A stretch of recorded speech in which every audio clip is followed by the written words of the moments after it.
ഇടതുപക്ഷ ജനാധിപത്യ മുന്നണിക്കറിയാം, നമ്മുടെ നാട് വികസിക്കണമെങ്കിൽ യാത്രാ സൗകര്യം വേണം.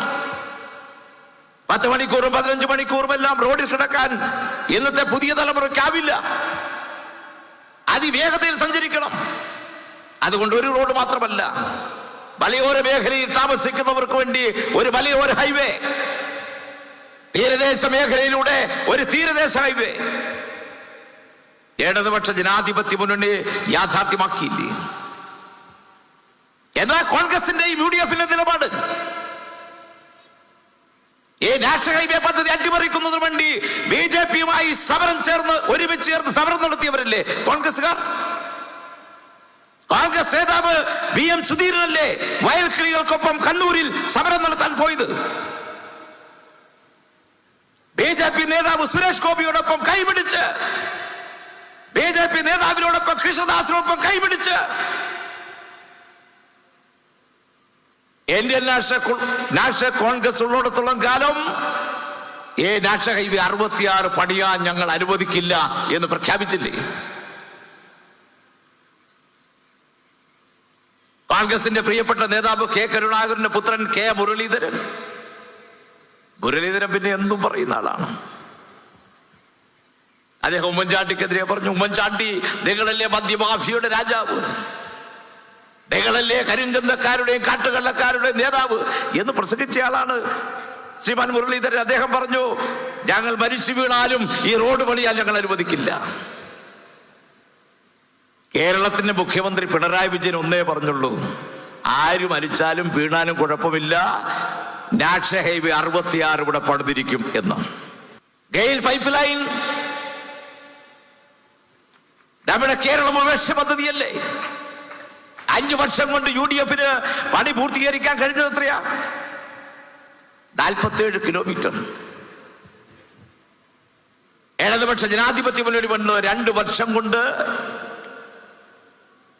ഇടതുപക്ഷ ജനാധിപത്യ മുന്നണി പൂർത്തീകരിച്ചത് 470 കിലോമീറ്റർ. അങ്ങനെ കേരളത്തിന്റെ ഗെയിൽ പൈപ്പ് ലൈൻ യാഥാർത്ഥ്യമായി.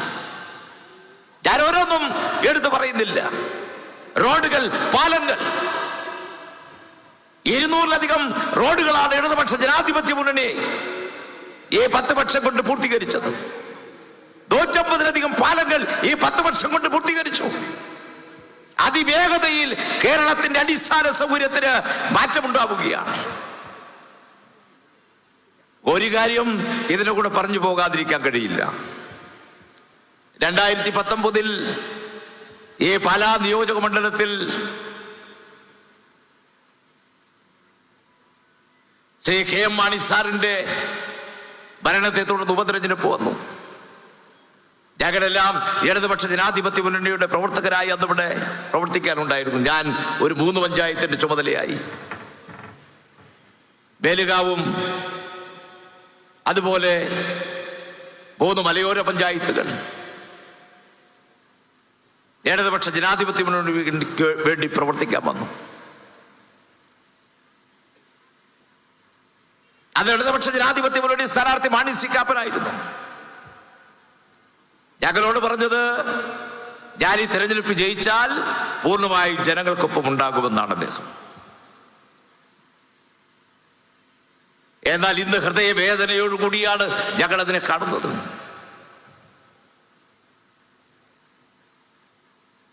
മാണി സാറ് നെഞ്ചിലേക്ക് കൊണ്ടു നടന്ന ഈ പാലാ നിയോജക മണ്ഡലം ഒരു നാഥനില്ലാതെ ഇന്ന് അനാഥമാക്കിയിരിക്കുകയാണ്. ഏതെങ്കിലും വികസന പ്രവർത്തനം ഉണ്ടോ ഇവിടെ? MLA നേതൃത്വം കൊടുക്കുന്ന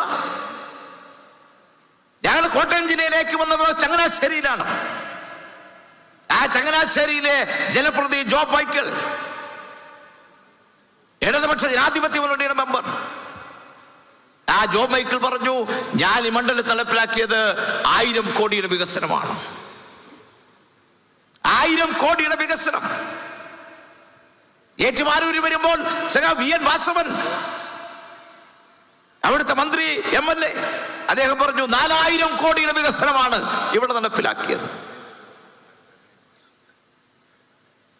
പണ്ടൊക്കെ മാണി സാറ് പാലായിൽ ഉണ്ടായിരുന്നപ്പോൾ എല്ലാവരും പറയും, പാലായിനെ കണ്ടുപിടിക്കണം.